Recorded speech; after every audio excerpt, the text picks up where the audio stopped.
Storms are coming in today. Wind's picking up.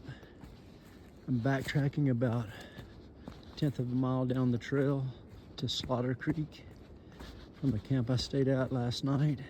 I wanted to show you this creek. If you was to go maybe 100 or 200 yards down, it turns into a full-fledged creek. But if you hike up, what you have to get to where I'm at, and then to go on to where the camp was. Beautiful. I mean, just beautiful.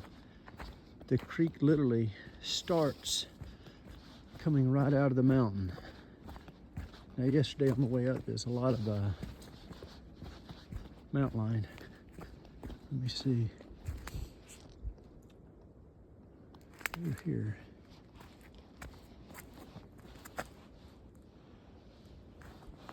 Well, I can't find him right now. That looks like a dog. But anyway, so it comes right out of the mountain. I'm going to show you where I get my water last night. So I'm getting some more to fill up, make breakfast. You see these and you go, oh, wonderful steps. No, steps are the worst thing on AT. You got to raise your legs higher. And I'm sort of a shuffler. Even my kids have played my whole life. I shuffle through the kitchen in my shoes in the morning. And you got to lift and you're carrying weight. It's a whole different world. But this is the coolest thing. If you've ever wanted to hike up to where a creek starts, I'm carrying you to where one starts. My mom asked me last night, shout out to you, my sweet mother. She said, do you have mace? Do you have bear mace? And I said, well, no. How about the wild animals?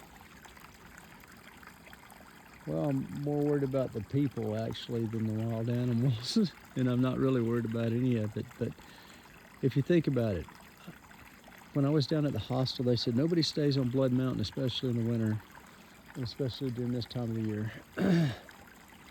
And then I found this place on far out called Slaughter Creek. And it was on Blood Mountain. And I said, man, that's got to be the safest place in the world to camp. So that's where I made camp. It was so quiet. But as you can see, there's nothing up there. It's just mountain. Right here, and then right out of the mountain. And this is it. I don't go any further up. I'm sure there's a cave back through there, but man, this is some great water. Now, if you go on down, it turns into a real creek. It's probably about 300 yards down, because I'm sure there's some more outlets where it comes out. Even I'll show you before I get my water. Doing all this motions, movement without fueling up. You can see it even builds down here. The flow is even stronger.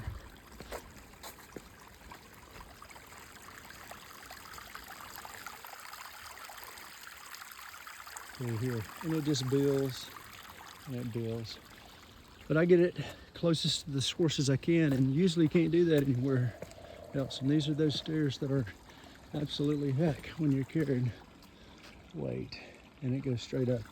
I'm gonna get my water, get back to camp, and get on the trail, go today, just get as far as I can to set up camp and stay dry before the storm sets in, and I'll probably hunker down all through the storm in the tent with God and the Bible. And I hope you're having a wonderful morning. Don't forget God this morning as you get up and you go about your day.